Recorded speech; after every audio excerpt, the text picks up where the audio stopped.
강헌의 요주의 인물. 안녕하십니까. 요주의 인물, 요주의 인물, 명리학자 강헌입니다. 네, 3월 셋째 주 요주의 인물은요, 바로 우리 3월달과 관련 있는 인물을 하나 골랐습니다. 3월달은 뭐죠? 3월 1일, 3.1절로부터 시작을 하죠. 아무래도 이제 그 독립과 관련된 많은 것들을 생각하게 해주는 어떤 그런 달인데요. 우리가 3월달 하면 뭐 가장 먼저 떠오르는 것은 이제 유관순 누나가 되겠습니다만, 오히려 더 어쩌면 더 거슬러 올라간다면, 정말 남북한 모두가 동의하는 어쩌면 단 한 명의 근대사의 인물이 있다면 바로 이 사람이 될 것입니다. 바로 1909년 하얼빈역에서 일본 내각 총리 대신이자 또 조선 통감이기도 했던, 그리고 당시 추미련 의장인 이토 히로부미를 사살한 의사 안중근입니다. 오늘은 우리 요주의 인물 처음으로 특집으로 안중근과 이토 히로부미의 참 뗄래야 뗄 수 없는, 어쩌면 악연이라고 밖에 할 수 없는 두 사람의 사주를 오늘과 다음 주 두 차례에 걸쳐 2부로 특집으로 구성해 보도록 하겠습니다. 먼저 두 사람의 명식을 먼저 한번 살펴보고 이야기를 시작해 보도록 하죠.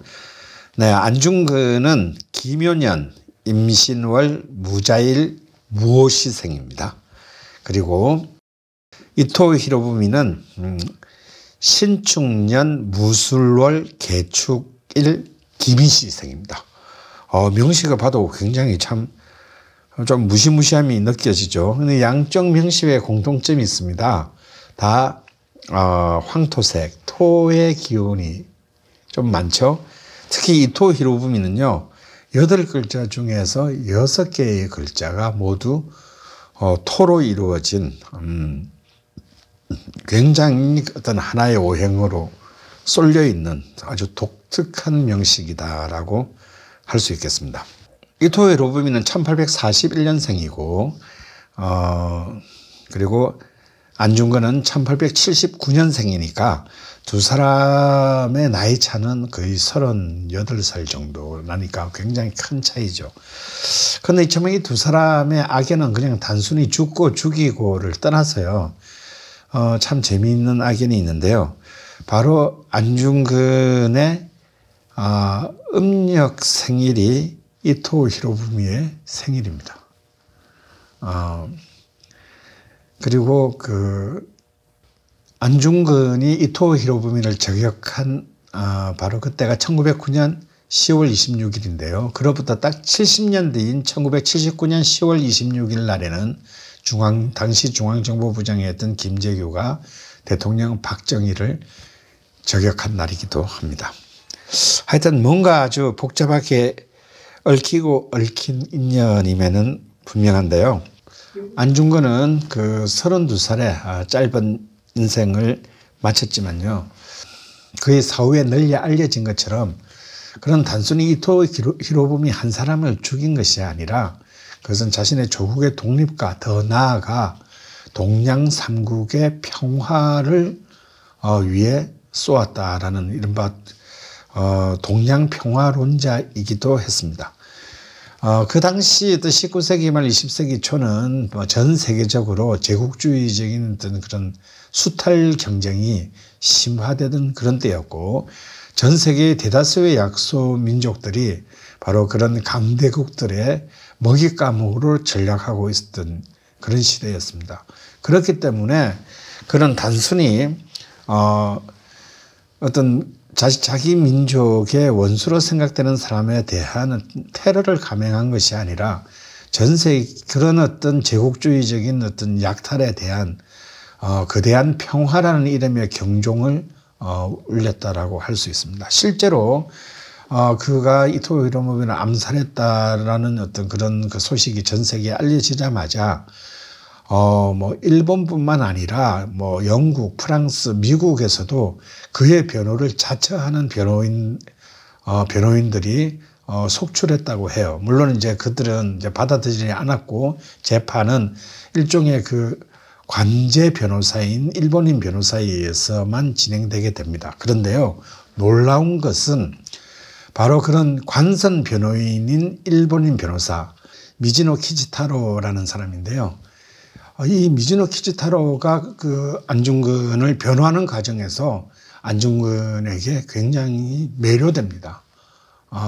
그래서 그는 정말 비록 관선 변호사였지만 진심으로 그 안중근을 변호했고요. 그의 생각을 굉장히 적극적으로 그 동의를 한 인물이며, 더 나아가서는 이제 안중근 의사가 이제 그 사형이 체결된 날이 3월 26일이거든요. 1910년 3월 26일인데 바로 이제 대한제국이 일본에게 합병되기 이제 5개월 전이죠. 되고 난 그런 안중근 의사가 청되고 난 뒤에도 그의 동양 평화론을 널리 알리기 위해서 수많은 노력을 했던 인물입니다. 실제로 그는 그 변호에서도 안중근을 그냥 단순히 어떤 살인자로 보지 말고 그 에도 막부 말기 시대에 정말 그 의리를 쫓은 그런 무사들의 한 거로 인정해 달라. 그래서 그렇게 따진다면 안중근의 죄값은 한 징역 3년 정도가 적당하다라는 그런 항변을 적극적으로 펼치기도 했습니다. 그런 어떤 그 적국의 변호사마저 감화시킨 어떤 그런 안중근의 명식을 한번 보겠습니다. 안중근 명식에 보면 아주 참 그 천간에는 아까 말씀드린 토의 기운이 굉장히 왕성한데요. 지난 시간 우리 악비의 얘기를 하면서 나왔던 또 급제가 투출했음을 알 수 있습니다. 이 급제의 힘은 왠지 이런 뭔가 혁명가들, 어떤 그런 파괴적 창조를 하는 어떤 이런 강력하고 어두운 힘을 가진 명식에 굉장히 잘 어울린다라고 할 수 있겠는데요. 놀라운 것은 이 지지의 네 글자입니다. 이 지지를 이루고 있는 네 글자를 보면 묘목정관, 신금식신, 자수정제, 오화정인. 이 무슨 뭐죠? 저는 개인적으로 동의하진 않지만 아주 오랫동안 명리학에서는 4대 길신, 4개의 길한 기운을 늘 얘기해 오곤 했습니다. 첫 번째가 식신이죠. 굶어 죽지 않아야 되죠. 먹을 복을 타고나야 된다는 거. 다음 두 번째가 정제입니다. 올바르고 반듯한 어떤 행동거지와 어떤 도덕관을 말하는 거죠. 그리고 세 번째가 또 역시 바를 정자를 쓰는 정관입니다. 과거에 붙어서 관직을 얻고 벼슬 생활을 하는 거죠. 그리고 마지막 네 번째가 정인입니다. 그렇게 해서 그런 학식을 통해서 깊은 통찰력을 얻어서 많은 사람의 존경을 받는 거죠. 이 4대 길진이 안중근의 지지 4개에 아주 고스란히 놓여져 있습니다. 아마 이렇게 놓여 있는 명식을 찾기는 쉽지 않습니다. 정말 이런 명식을 가지고 이런 발을정자 사나이가 권총을 들고 나가서 백주대낮에 사람을 죽일 수 있다라고 생각하는 것은 아마 쉽지 않을 텐데요. 그는 그렇게 할 수 있었던 것은 그보다 더 높은 고결한 뜻이 있었기 때문에 가능한 것이었습니다. 안중근은 1909년 10월 26일 바로 하일빈역에서 이제 바로 그 조선 병합의 설계자이자 주인공인 이토 히로부미가 들린다는 소식을 듣고 방문한다는 소식을 듣고 거사를 기획했습니다. 그래서 그는 독일제 권총 7연발 독일제 권총을 권총에 이제 7발을 넣고 그 하일빈역에서 그 함령 인파 속에서 기다렸는데요. 그는 딱 6발을 쏘았습니다. 마지막 한 발을 남겨두고 6발을 쏘았는데 그 6발이 모두 명중했습니다. 그러니까 좀 군대를 다녀오신 분이면 잘 아시겠지만요. 그때 그의 사격거리는 약 7m에서 10m 정도 되는 거리였는데 이 정도 거리에서 권총으로 움직이는 사람을 한 발을 명중시킨다는 것은 굉장히 힘든 일입니다. 무슨 얘기냐면 그는 올림픽에 나가도 권총 부분에서 금메달을 딸 수 있을 정도의 명사수라는 얘기인 거죠. 근데 문제는 안중근이 이토 히로부미의 얼굴을 몰랐다라는 겁니다. 뭐 그 당시에 뭐 그런 사진이나 이런 사진 자료나 뭐 동영상 자료 같은 것을 접하기도 어려웠고, 또 실제로 이토 히로부미는 그 몇 년 전에 암살 시도를 한번 암살 당할 뻔한 어떤 그런 적이 있었기 때문에 특히 자신의 사진이 바깥으로 유출되는 것을 굉장히 꺼려했어요. 그래서 사실은 그 안중근은 그냥 명확하게 표적을 인지한 상태에서 사살한 것이 아니라 이 많은 사람 중에서 누가 이토인지를 모르는 그런 상황에서, 그것도 이토 히로부미 일행이 기차에서 내려서 돌아갈 때 누군가가, 아마 이토 히로부미의 열광적인 추종자가 이토 히로부미 이름을 불렀을 때 그 이름을 듣고 돌아서는 사람을 보고 저 사람이 이토 히로부미일 것이다라고 추정하고 그 사람을 향해서 세 발을 쏘았는데 그 세 발이 다 명중합니다. 그리고 나머지 세 발로는 그 옆에 있던 당시 그 러시아 총영사, 그의 부관, 뭐 이런 그 수행원에게 각각 한 발씩을 쏘았습니다. 근데 그 세 발도 다 명중을 했어요. 그러니까 6발을 쏘아서 6발을 다 명중시켰고, 이토 히로부미는 병원으로 옮기는 도중에 병원에 도착하기도 전에 이미 숨을 거두게 돼요. 그런데 이제 이미 숨을 거두기 전에 이토 히로부미는 자신을 쏜 사람이 누구인가를 마지막 그 의식이 있을 때 그 옆에 수행원들에게 물었고, 그 수행원들이 조선인이다라고 얘기를 해주자 빠가야로 라는 말을 남기고 숨을 거두었다라는 일화가 전해지고 있습니다. 저격에 성공한 이후에 안중근은 도주하지 않고요, 그 자리에서 순순히 체포되면서 다음과 같은 말을 한 번은 외국어로, 한 번은 한국어로 말을 합니다. 그게 뭐냐면 조선 독립 만세라는 말인데요. 처음에 한 말은 이게 러시아 말로 한 것으로 알려져 있으나 사실은 당시 국제 공용어인 에스페란토로 한 것으로 이제 최종적으로 확인이 됐는데요. 바로 꼬레아 우라라는 말이 있습니다. 그러니까 한국의 독립. 그래서 그런 정확하게 자신의 행위를 가장 공식적으로 떳떳하게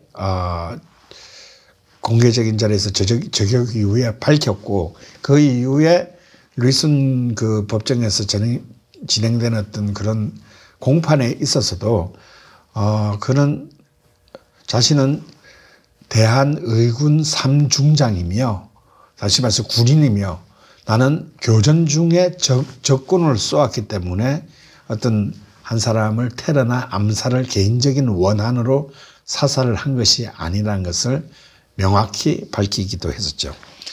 이런 어떤 당당함, 이런 것들이 아마도 많은 그 이후에 비록 일본인 중에서도 안중근을 존경하고 또 그의 뜻을 기리는 사람들이 아직도 그 명맥을 유지하고 있는 어떤 그런 힘이 아닐까 합니다. 그런 이제 사실 안중근은 항해도에서 명문가라면 명문가라는 가문에서 태어났어요. 그래서 어릴 때도 굉장히 좋은 대운으로 지금 흐르고 있는데요. 특히 그의 할아버지는 정삼품 벼슬까지를 한 굉장히 높은 직책의 사람이었고요. 그의 아버지 역시도, 여기서 약간 아이러니가 있는데, 이제 이 19세기 말에 이제 동학 농민 전쟁이 발발했을 때, 정작 안중근의 아버지는 바로 그런 민심을 흉흉하게 만드는 또 황해도의 동학군을 또 토벌하는 어떤 관군의 또 리더이기도 했다는 점입니다. 하지만 나중에서는 이제 오히려 동학이 가지고 나라가 이제 완전히 일본에게 넘어가고 난 뒤에는 그 안중근 가문이 또 동학, 특히 이제 같은 황해도 출신인 백범 김구를 위시한 또 동학의 세력들을 지원하고 또 손을 잡는 어떤 그런 모습을 보여줬습니다만, 바로 이러한 그 안중근이 이제 드디어 이토 히로부미의 척살이라는 어떤 그런 그 거사를 그 시행하게 되는 바로 그 대운은 기사대운입니다. 그에게서는 굉장히 용희신 대운이라고 할 수 있고요. 굉장히 좋은 대운이죠. 사실 좋은 대운에 사형을 당하니까 나쁜 것이 아니겠냐라고 생각할 수도 있지만, 어쩌면 그의 뜻은 그를 죽임으로써 그 자신의 뜻을 펴는 것이었으니, 어쩌면 그가 뜻한 바를 바로 이룰 수 있었던 대운이라고 해석해야 되겠는데, 바로 여기에도 뭐가 들어옵니까? 겁재가 들어오죠. 바로 이 겁재대운, 그리고 겁재대운 급전년, 이때가 기사대운의 기유연이었습니다. 자, 요것을 좀 잘, 이 기유연에 그 당시에 그 날이 갑술월 그리고 기미일이었어요. 전부 기토와 술토, 토가 쫙 깔리는 그런 해이죠. 그런 시점이죠. 바로 그에게 이 겁재에 해당하는 이 기운으로 그런 적을 무찌르는데 성공을 거두었을 수 있었다고 저는 생각을 합니다. 그런데 바로 이 기토, 겁재, 토의 기운은 불행하게도, 아니 어쩌면 다행스럽게도 이토 히로부미에게는 가장 큰 흉운으로 작용하는 글자였다는 사실입니다. 강헌의 요주인물 안중근과 이토 히로부미, 그 제2부는 다음 주에 이어서 하도록 하겠습니다.